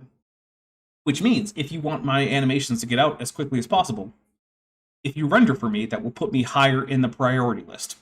So the way you do that is you go to that section on the description, there's a download link, you download the Sheepit client appropriate to your operating system, then you use the login that's given there. It'll have my login username, but also a render key. And the key will let you render as if you were me, but will not give you access to the administrative functions of my account. So you won't be able to add or delete projects, or delete the entire account, or anything like that. Fearmonger, the coelacanth. Oh no, it's not. It's the coelacanth. The Fearmonger, the coelacanth. There you go, I got it. Who's been a member for 38 months at the tetrapod level says, are you positive this isn't the previous video? Yes, because the previous video, we were at the end of the video. And now we're at the beginning of the video. Kent is just dumb. That's what that is. Alright, we're going to hit play. There's no question the Bible teaches God made the stars, and there are a lot of them. You know what? I will agree. The Bible does pretty consistently credit God with the creation of the stars. Fair enough, Kent. I don't think I've ever seen anything in the Bible to indicate that God didn't create the stars. And I've definitely seen things to indicate that he did. But if stars evolve, like they tell us in school... Well, I mean, they evolve in a certain way, in that they change over time, but okay. Star births should equal star deaths. Not necessarily, right? Like, we're actually at a point in the life of the universe where we've already passed maximum star creation, and we're now on, like, the downslope from that. So that's just not true, although we should have both overall. I'll agree with you there, and we do. We have locations where we can see stars forming right now. We've watched as things like protostars start giving a shift in their spectrum to indicate that they're starting to fuse hydrogen. It's like, we do. It just takes a while, right? It's not like the birth of a human, which can take, like, you know, a day or less. It's like, you know, a process that takes hundreds of thousands to possibly even a few million years. So, you know, certain processes take longer than others. Pegajace, and I can't see the whole name. Sorry. Pegajace, the Darwin mythicist, there it is, for gifted 5 Dapper Dinosaur memberships. So let's add another 5 onto that and take 5 drinks. Thank you so much. Here we go. 1, 2, 3, 4, and 5. And hey, we're only 11 super chats away, $5 super chats away, from guaranteeing that I won't replace the disgusting pelagic tunicate and making me wear my human suit with a suit and getting a reading from English as she is spoke. I can say it. So there we go. All right. I should also probably shift how I'm sitting because, yeah, I was just sitting in a way that was really, really bad for things like future pain levels. just logical. If the birth rate is less than the death rate in a population, what is going to eventually happen? But the population will decline, and then it will go extinct, if that persists for long enough. Extinction. They're all going to be gone, right? Well, eventually, but also populations can decline and then go back up, and, they can fluctuate. But, yeah, broadly speaking. If the birth rate is greater than the death rate, like it is right now, then the population grows. I assume he means for humans. Lieutenant Math Navigator for $5 says, "My condolences to the good people of Peoria for missing their village idiot and these last 5 decades, and also for living in Peoria." Ouch. Burn. And then Lieutenant Matt the Navigator gifts 5 more Dapper Dinosaur memberships. So let me adjust the counter here because I had to do it manually because I'm not good enough to do it automatically. And we'll take 5 more drinks, and hey, we're almost halfway to Bent Gets Free Pizza. So that's good. But here's 5 more drinks. 1, 2, 3, 4, and 5. And yeah, I can feel the tequila. Yep. Mm-hmm. It's definitely there. Okay. Well, nova and supernova. A supernova is just a bigger nova. So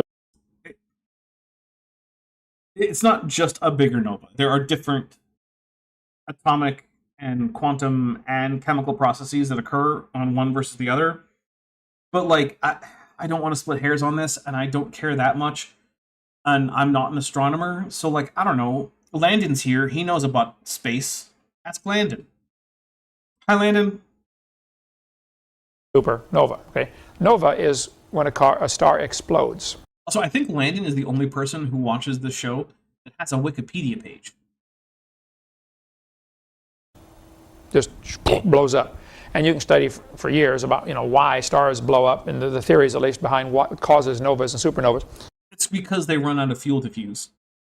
That's why. Which means that the outward pressure from the fusion caused by, like heat starts to go away, which allows gravity to take back over so that the stars then collapse in on themselves.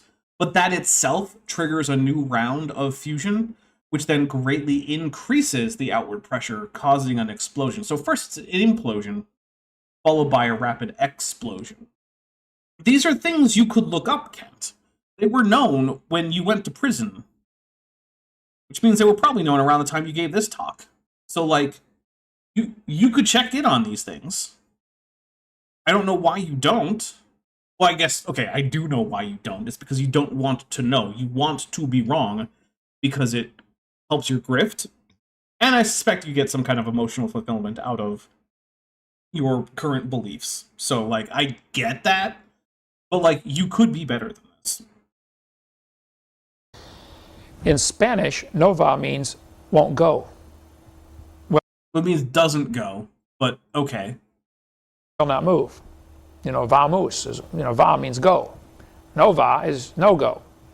Cool. In Latin, it means new. Because it's from, like, stella nova, new star. Because when a nova occurs, it looks like there's a new star in the sky. So I don't know. Oh my god. Is he just going to tell the story about the Nova car and how it didn't sell well in Latin America? Is that what's about to happen? Oh, jeez. You know what that has to do with anything to do with what stars do? Nothing. Yeah, exactly. It's nothing. It's just nothing. Okay, here we go. Take it away, Kent. Tell us about how cars didn't work so well in Latin America because of their unfortunate name. So when Chevy tried to sell the Chevy Nova in Mexico, take a drink for it didn't go over very well. They had to change the name to something else. You want to buy a no-go? No, I don't want to buy a no-go. I'm going to call that a joke that didn't land because I only heard one person laughing, and it didn't land with me. And yeah, it is technically true. Chevy tried to sell a Nova in Latin America. It didn't work very well. I don't know. Sorry.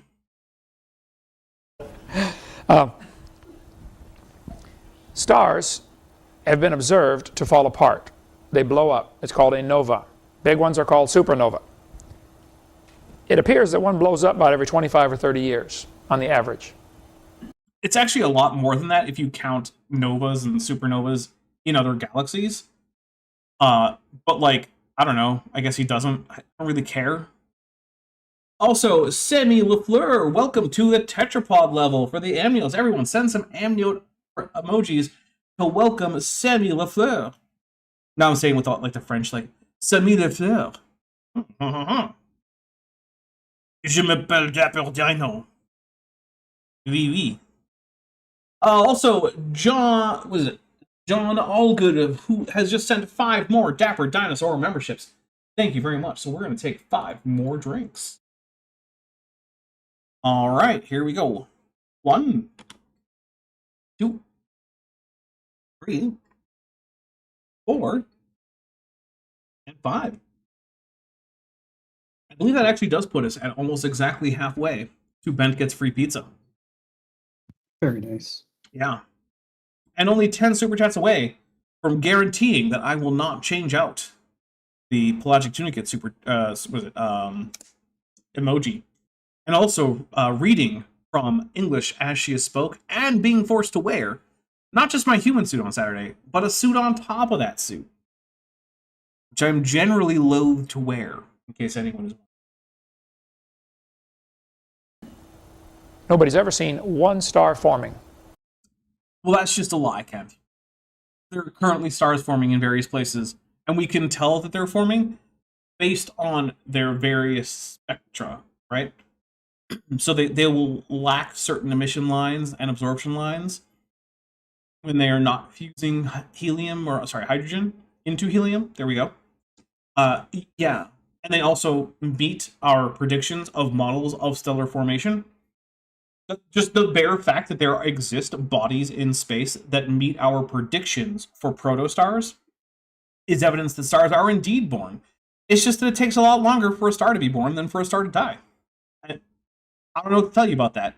Things take different amount of times. Different processes don't all occur in the same amount of time. Right? That's just how it works. It's like complaining that, like, I don't know, you can't roast a turkey because it takes way longer than it takes to bake a loaf of sourdough. It's like, yeah, it does. And that doesn't mean that they're not both possible. You can do both of them. You can even do them in the same oven. Not at the same time, usually. But, like, yeah, you can. That's fine. Also, now I kind of want to slow cook some ribs. That sounds pretty good. It does. It does. I want to go to the store and buy, like, just a rack of pork ribs and get a nice rub on them and stick them in the oven for, like, 8 hours on a low setting. Just keep them there until, like, the bones just slide out. Then make a sandwich out of them. Well, not a sandwich, a whole bunch of sandwiches, obviously, because it's a lot of meat. But, like... Right. Oh, that sounds good. Lieutenant Math Navigator for $5 says, when do you think imagining technology will advance enough to detect the event... Oh, imaging, sorry. When do you think imaging technology will advance enough to detect the event horizon around Kent Hovind's skull? I don't know. Hopefully soon, right? Because that would be a really cool paper to publish. I can read, by the way. Not one has ever been observed to form. Also a lie. I'm going to take a drink for it, because it's just a stupid lie.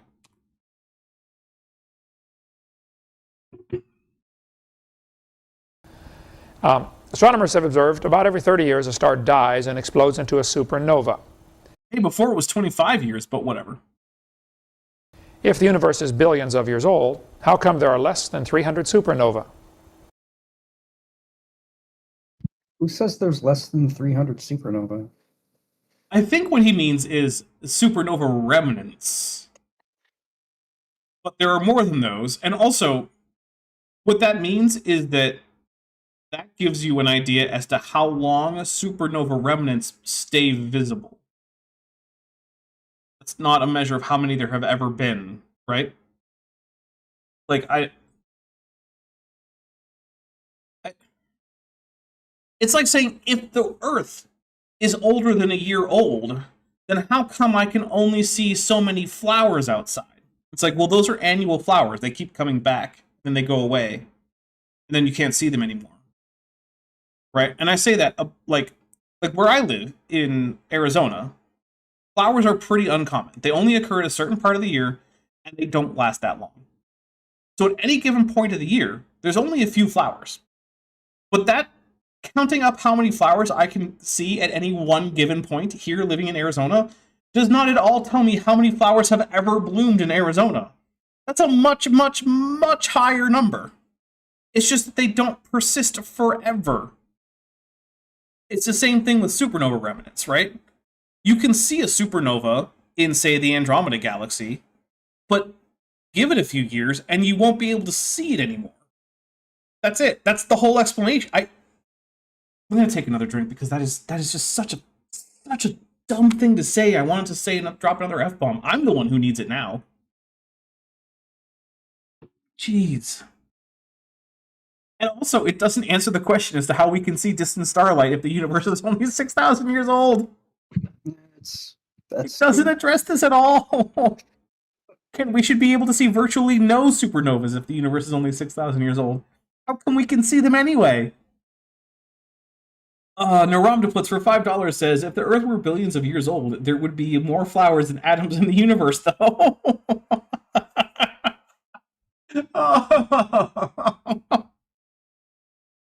Oh, I hate how well that works in this context, because it's just true. Whoops. There was me forgetting to put a decimal place where it needed to be. That's a dapper as a professional. We did not just hit 2,740% on the funding goal here. Sorry about that. Yeah, 48 is more close to where we are. I just shifted the decimal point by 4 places accidentally by deleting the decimal place. Got a few more here. Lieutenant Matt the Navigator for $5. If we get over a foot of snow a year and the city is 200 years old, why isn't there 170 feet above my... Why isn't the snow 170 feet above my window? Exactly. See? It's big weather. Maddie's been lying to you this whole time. Oh, I love this. Renee Reborn for $5 says, finally, have an entertainment budget again. Sorry. Oh, no. We're leaving off the I. So, finally have an entertainment budget again. So I'm tossing you a bit to afford some swearing with a Mothra. Thank you. The snow is another really great example of Lieutenant Matt the Navigator. That's a good one. I just hate snow, so I don't ever think about snow if I can avoid it. Yeah. I've got some people asking me to move places that are cold, and I'm like, but it snows there. And basically asking me to move to where there's snow, it's like asking me to be one of the science aliens where just the weather dissolves my skin. That sounds terrible. Which, by the way, okay. It's not that stupid to invade Earth if water melts your skin, but it's super insane to do it naked, which is what the science aliens did. It's like a human going to invade a planet where it rains sulfuric acid and just deciding that they'll do it in the nude. Why would you do that? Just put on a suit that's resistant to the thing that melts you. Just put on a suit. You have interstellar space travel, but you don't have, PPE? How? It's my least favorite thing about that movie is, how do the aliens not have PPE? How did you invent interstellar space travel, but not PPE? I don't get it. I'm willing to just wave away everything else about that movie, but the lack of alien PPE is unacceptable. And I know I shouldn't have this strong of an opinion about some stupid movie, okay. But it just bugs me every time. Dead stars. There should be several hundred million of them. There are probably trillions of them, Kent, across the universe. How are you gonna find them?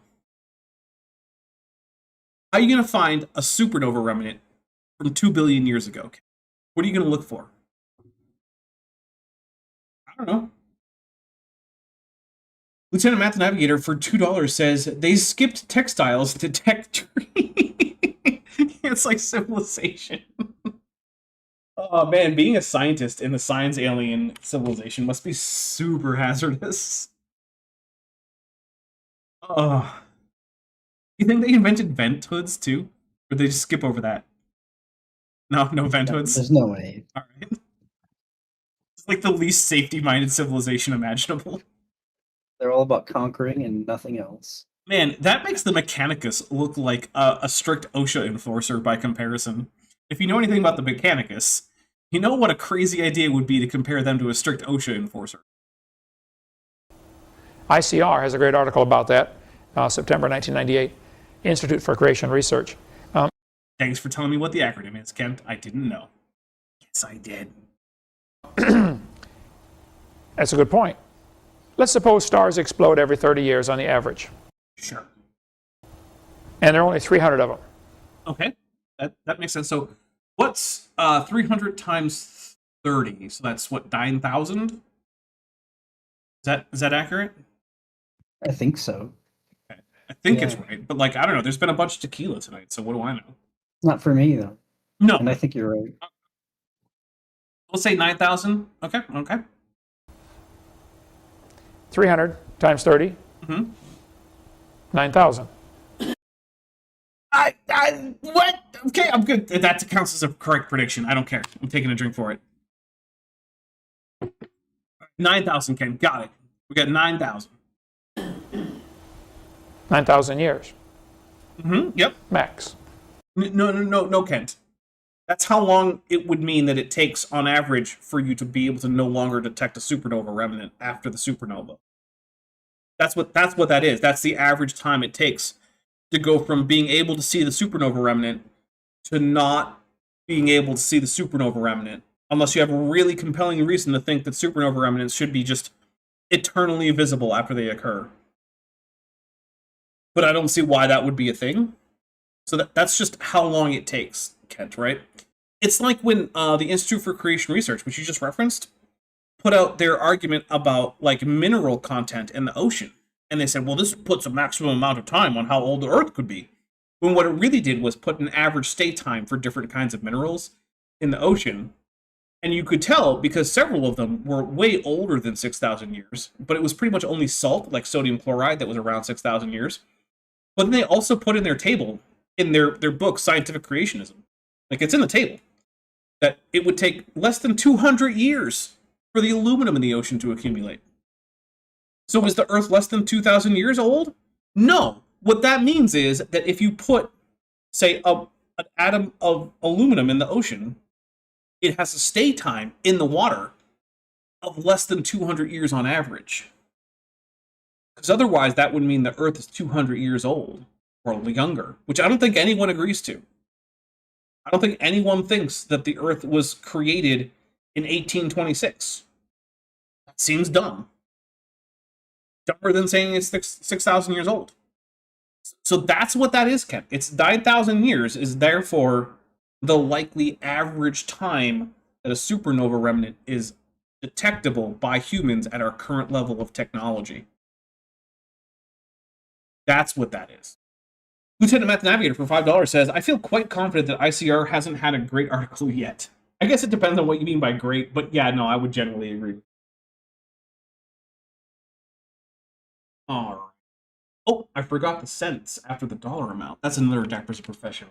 Not that it matters much, but hey, we'll take a drink for it. Sean 007AU says, I heard a scientist explain that the size of the universe by saying if the universe was the equivalent of all the water in the oceans, we have only studied one glass of that water. I mean, I don't know if those numbers are accurate, but like in terms of like the broad scope, that does seem like a reasonable thing to say. All right, here we go. Well, I thought the Earth was billions of years old. Yep. Mm-hmm. Yep. Why aren't there more dead stars out there?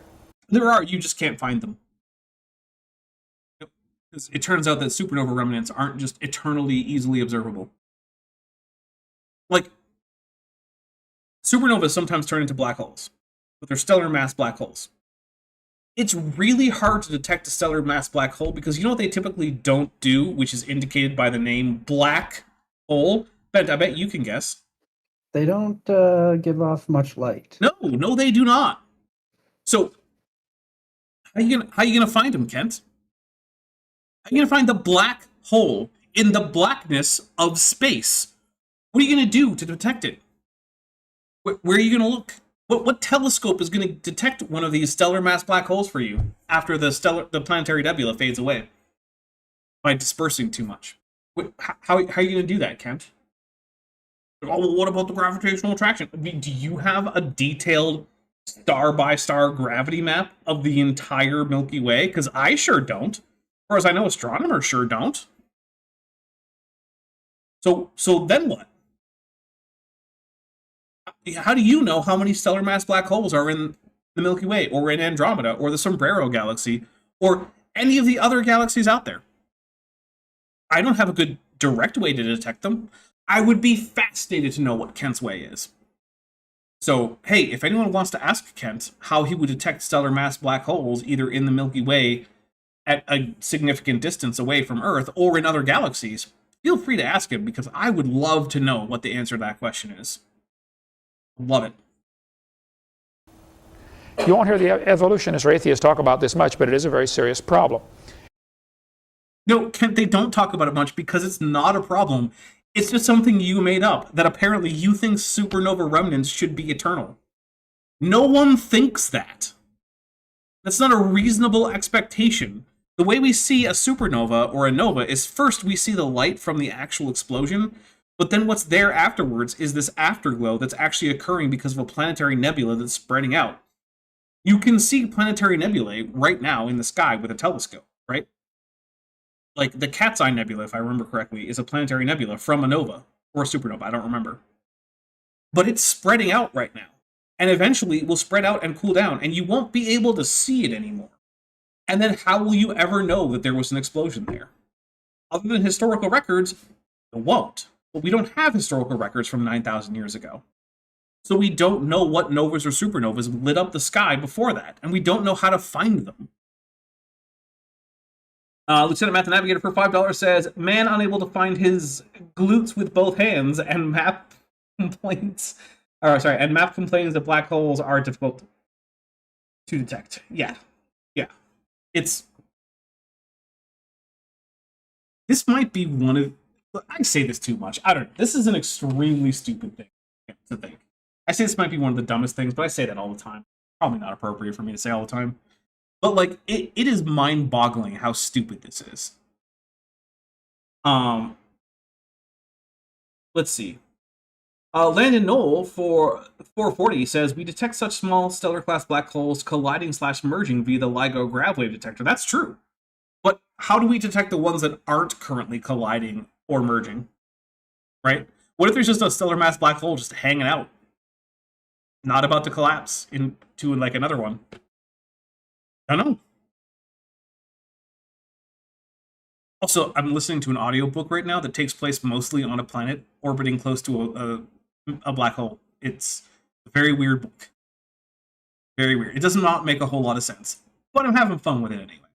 Templar Warden for 5 Kiwi bucks says, if animals breathe in some amount of oxygen and the Earth is billions of years old, how is there any oxygen left to breathe? Great question. It's impossible. I'm pretty sure that means either that the Earth is actually only a few hundred years old, or that animals don't really need oxygen. And what I would like is for Kent to test that latter hypothesis for me. So, Kent, let me know. How does it go if you just stop breathing oxygen? Let's give it like a day or two. 2 days. Give it 2 days. And then I want to hear back from you. If I don't hear back from you, well, I guess we know how it went. There's no question there's a lot of stars. And I've had several skeptics tell me, oh yes, stars are forming. That's true. They are. Those skeptics were right to tell you that. In Crab Nebula.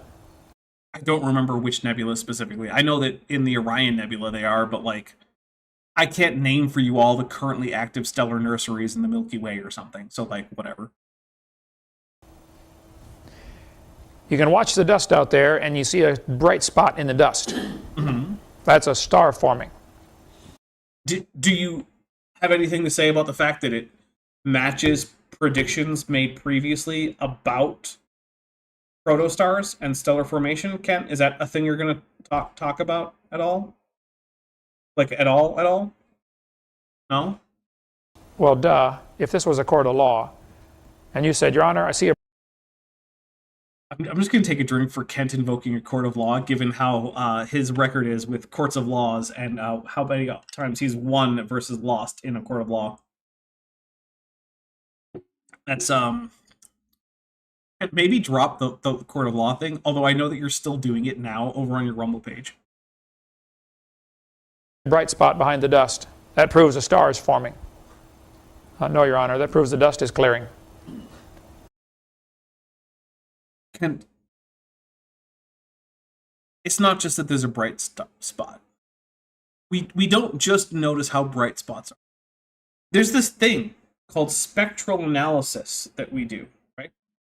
Where we can tell what things are made of, what things are fusing, what things aren't, how much dust there is in the way versus how much there isn't, and all these things from looking at not just how bright something is, but actually spreading out the light that we receive from that object along the wavelengths and seeing what specific wavelengths we receive.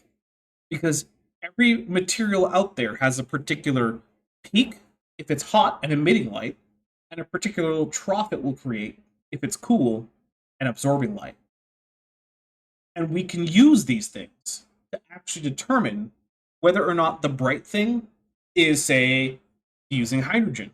And if it's not, but then later it starts to, that's the formation of a new star. And if we get stellar spectra consistent with our predictions for protostars in places where our predictions predict protostars should be forming, what that is it's a confirmed prediction from a hypothesis. That's what we in the scientific world like to call evidence, Kent. I know, it's hard for you to understand, but that's what that is. The star was there all along, right? Well, then why doesn't it look like a star, Kent? Why does it look like a protostar? Why do we have entire stellar classes like T Tauri for protostars, Kent, that we can actually successfully place stars into where they're not on the main sequence and burning hydrogen? How is that possible? How can we identify T Tauri stars as an example if it's just a star with dust in the way, then the dust is clearing? I don't know why I'm asking, because Kent obviously doesn't have an answer to that question, because my guess is that Kent has never heard of a T Tauri star, which is an example of a class of protostar. Now, to be fair, most people haven't, because why would you? But if you want to dispute foundational aspects of astronomy, like the idea that stars can form, you're going to want to have known about things like that. I don't know, just a thought, Kent. Maybe you should look into things like that. And that's the only one they've got to hang their hat on. Okay, they think a star, they call it a star nursery. It's being born out there. Yeah, right. Yeah, the only thing they have to hang their hat on is things that match their predictions for where stars should form, as well as objects in those places that match predictions for what a forming star would look like. That's the only thing they have to hang their hat on. It's like the only thing biologists have to hang their hat on about, say, like, I don't know, the development from eggs to frogs is the existence of frog eggs and tadpoles and things like that. Like, who cares, right? Frogs just come out of dirty rags spontaneously, fully formed. Obviously. Take another drink. That's all they have to hang their hats on. You mean the exact thing they predicted they would have? Yeah, okay. Jeez. Right. Maybe stars are being born. There's a problem, though. So now you're okay with that? Sure. What's the problem, Ken? Tell me what the problem is. Dust does not accumulate. I mean, it observably does. It does in experiments in the ISS. It obviously does in space. And I know what he's going to do. He's going to talk about, like, the ideal gas laws. That's what's about to happen. It takes an enormous amount of gravity to get it started coming in. No, it takes any amount of gravity, Ken. All mass attracts all other masses. So if the net attractive force of a dust cloud is inside the dust cloud, the dust will start to collapse, no matter how weak that net force is. It could be any positive value towards the center of that cloud, and it will start collapse. I'm taking another drink. This is flat Earth level nonsense, Kent. It's like a flat earther saying, how can water curve? Water conforms to the forces that act on it. Same thing was true with interstellar dust. It conforms and moves according to the forces that act upon it, including gravity. And if the net gravitational attraction in a cloud of dust is some internal point, is towards some internal point, it'll start to collapse. Sean 007AU for $7.99 redo says, a few more super chats for Lawyer Dapper cosplay. Is that what that is? Do I look like a lawyer when I wear that? I mean, there's worse things to look like, I suppose, but I don't know. Maybe it is Lawyer Dapper cosplay. I hadn't really thought about it. All right, here we go. But get a cloud of smoke. It'll never come together to make a particle. Holy shit, Kent. Smoke? First I'm taking a drink. I'm going to take it. I can't. Kent. Smoke is under the effect of Earth's gravity and the buoyant force from the more dense, cooler air around it. Which means that the net forces are not internal, but are actually pointing up for a cloud of smoke in Earth's atmosphere.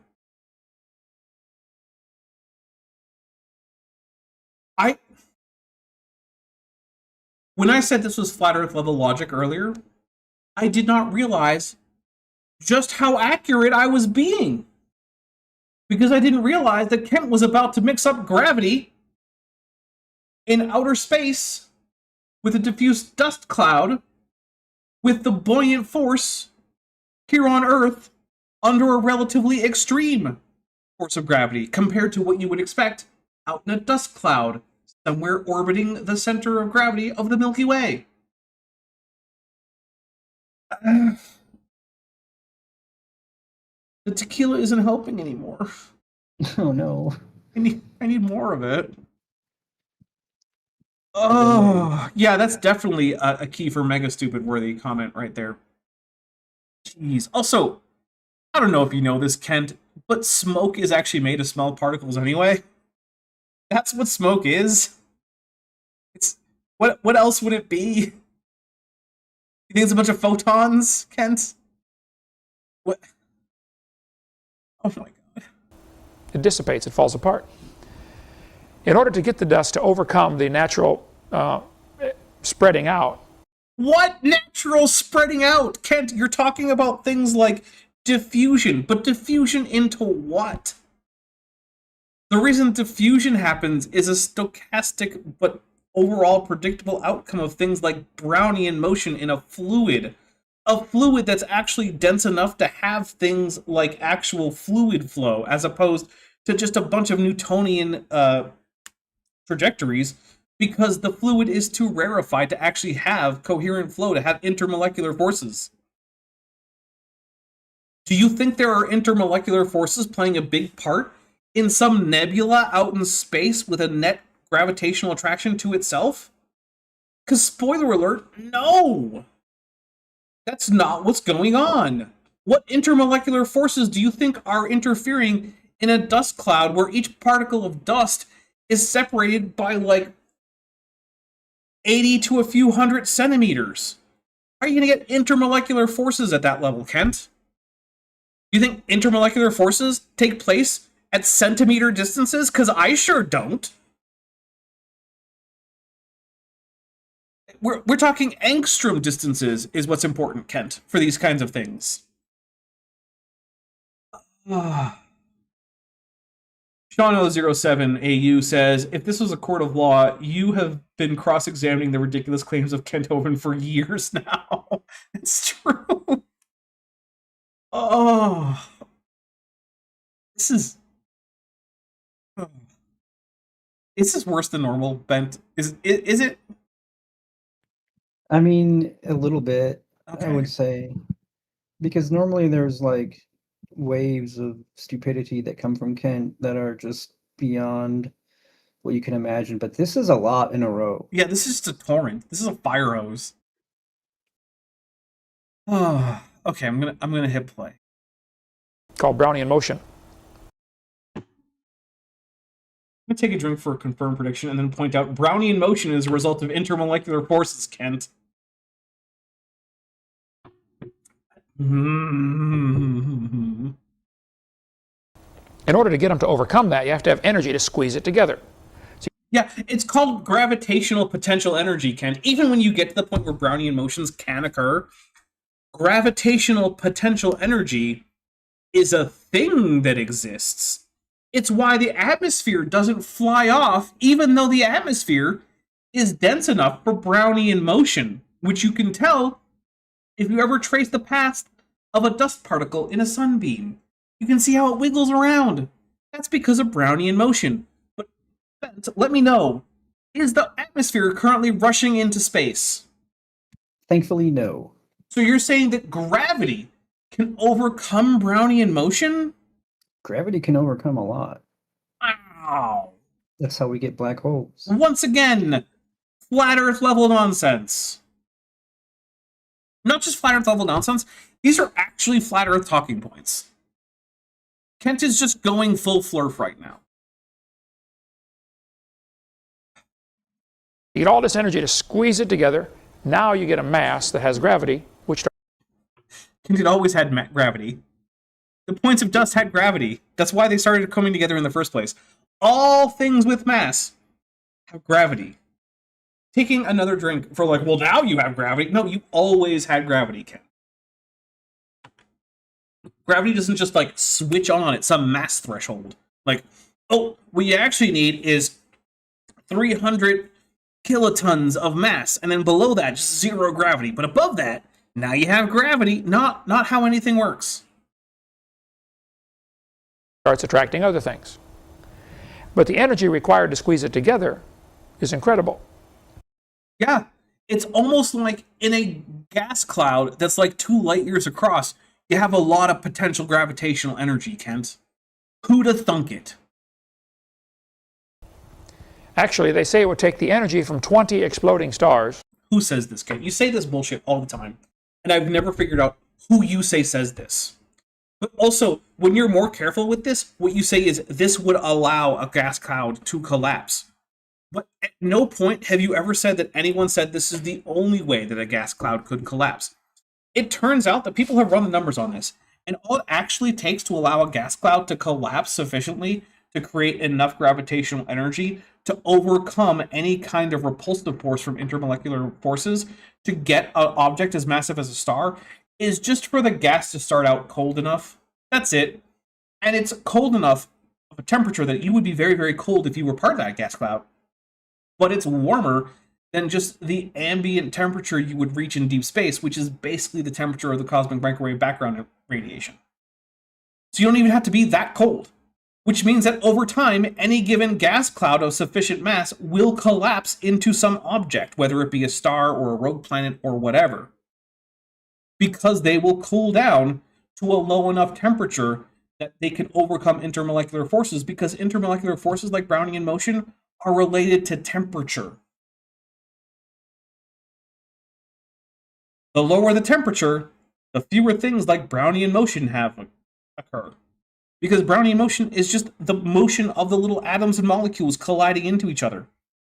But temperature is a measure of the kinetic energy of such particles, which means if they're lower, then you have fewer forces like Brownian motion applying in that system. That's it.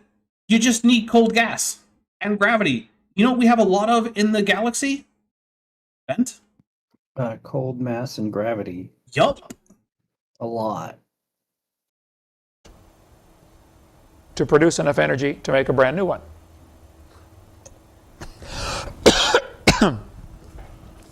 Had an atheist tell me in a debate one time, he said, well, you know, if 20 stars explode near each other, it'll make a brand new star. Name him, Kent. I don't believe you. This is a story that didn't happen. I'm taking a drink. This is just not a thing that happened. Tell me who the atheist was.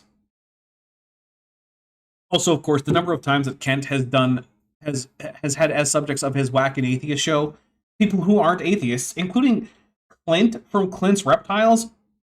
You know, the Mormon. I don't think Kent knows what an atheist is. Because I can tell you something, Clint isn't an atheist. In fact, if anything, He's a super theist, because Mormons generally believe in some uncountable number of gods that exist, even if they only worship the one. So, yeah. Clint's about as far from an atheist as you can get. Also, we're actually just going to end here, but someone actually favorably compared me to Clint's reptiles in my comments the other day. I found that to be very flattering, because Clint actually has, like, you know, like real credentials. Whereas I have a bachelor's in history. And someone was like, you go into like as much detail as Clint. Do you have like credentials like him in training in biology and anatomy? And I'm like, nope, not at all, but thank you. All right, so Landon Noel for $4.99 says, please consider this a vote to replace that icky icon with something nice. Yes, the space warping stupidity is approaching criticality. All right. So I don't think we're going to get any readings from the English as she is spoke, because we don't have time. So I am with rescinding that. But if we get one more, I will guarantee that I won't change the emoji. And I will put on the suit on Tuesday. But let's see. I want to say again, the pinned chat here is a link to the fundraiser for Joel Kurtko's daughter, who has very sadly been diagnosed with leukemia as of Christmas this year. So it's actually technically to support the family while they step back from work to help attend her in the hospital, because they need to have an adult there 24/7 for reasons of like being her medical proxies, because obviously a 4-year-old cannot make her own medical decisions. So if you want to help out there, please, that's a good place to go. I know that my audience is extremely generous, not just for me, but also for other people in need. So I want to say thank you for anyone who's given to any of the various fundraisers that we've had for people in need. Because I know it's a lot of you, and you've given a lot. And I cannot say thank you enough for that, because I love that I can point to times when this channel has been a measurable good in the world. It means a lot to me. So thank you for that. Bent, do you have anything coming up that you want people to know about? I do not. All right, but do you have a Patreon link in the description? I think so, and I have an Amazon wish list. So yeah, go check those out. I also have an Amazon wish list, and I already mentioned the channel Patreon and memberships. Also, if you are someone who got for me on my wish list a webcam, I want you to message me, because so far I see that it is on my purchase list, but it has not arrived, and it has been on my purchase list for quite a while, and I am concerned that it may have gotten lost. So if that's you, please let me know, and let me know if like the tracking says that it's been delivered, or if it has a particular time that's supposed to arrive, because what I would really not like is for you to have purchased this with the intent that I get it, and then for me not to get it. So that is a concern of mine. Please let me know. Let's see.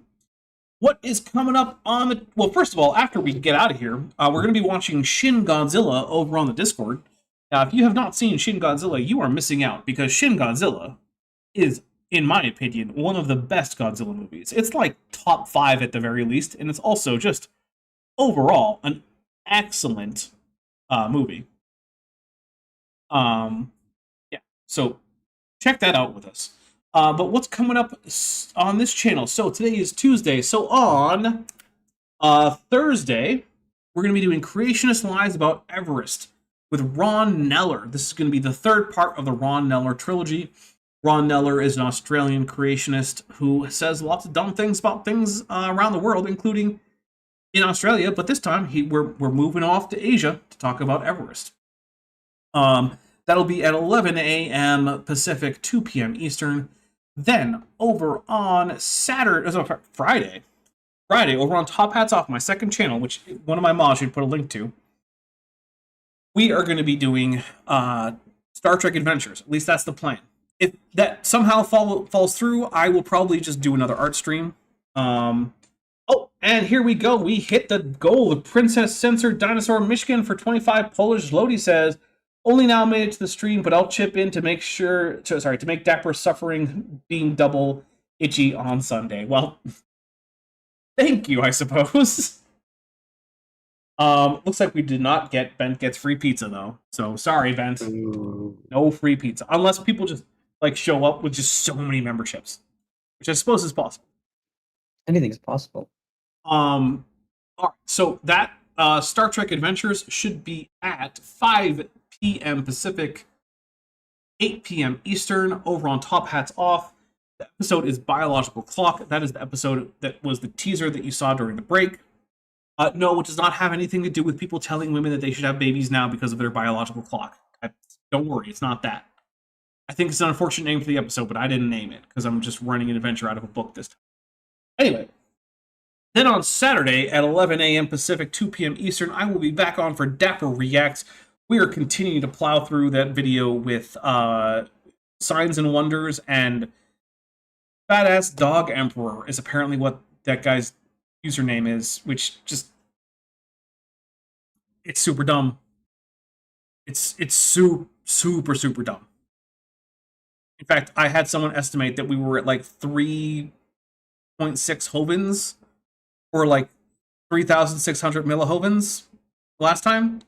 Which, given that this is one Hovind, that should tell you how dumb it is. Yeah, that's a lot. Yeah, these people have like zero ability to have any kind of reading comprehension. So, yeah, that's what's going to be happening on that Saturday. Then on the next Tuesday, the plan is Tisdall Tuesday. I will be back with Chesh because, geez, I cannot get rid of that goblin. She is just always here. And always telling me that snow isn't that bad, as if that's an actual plausible idea. I don't know, she's crazy, but she'll be here. Well, at least that's the plan. And we'll be going over a new video from Tisdall. We finished the first talk that he gave at that church in England, so we're going to move on to the second one. Because, spoiler alert, I'm not letting go of Chesh for those Tuesday shows until we run out of Tisdall material across the entirety of YouTube. She does not know what she started when she suggested that we cover this together. Because now I have my hooks into her, and she's never escaping. So there we go, guys. I want to say thank you so much to everyone who super chatted, everyone who sent gift memberships, everyone who has ever signed up to the Patreon, to the channel memberships, all that stuff. You are the reason this channel can exist in any way close to the way it exists now. I made a gigantic leap of faith in making this a full-time gig, and you guys have made that possible for me in a way that I really should not be able to do by any rights. It's just crazy that you guys are so helpful to me. So I want to say thank you for that. I also want to say, hey, it's a weird time out there. I want you to stay safe. Look after yourself. Look after your loved ones. They should be your highest priority. I should definitely not be. But, yeah. If you want to, head over to the Discord server and join us for Shin Godzilla. And otherwise, I'm just going to say that furthermore, ICE must be abolished. Bye, everybody. Hey, before you leave, I just want to take a second to thank my patrons and channel members, especially those pledging $20 or above. Bent Hovind, Tapioca Weasel, Sphincter of Doom, Regios, Landon Knoll, Ian Chen, Elleron Teller, Phil Rivara, Kelvin Brostick Van Manen, David Hercules, Joshua Geese, Dan Sheedy, Peggy Jace, The Plastic Mouse, Arrow Dodger, Gordon Love Science, Trixie Purple, Agricola Sequa, S. Kenneth Swenson, Edwin M., Lance Hall, and John Ackerman. It's because of my channel members and patrons whom you're seeing on screen that this channel can stay afloat. Without you, it would all shut down. If you want to join the team, there's a link to join the channel below this video, and there's a link to join the Patreon in the description. On the Patreon, you can get a 15% discount for pledging annually, and either way, you get early access to virtually all of my scripted videos months before they come out for the general public. Thanks for watching.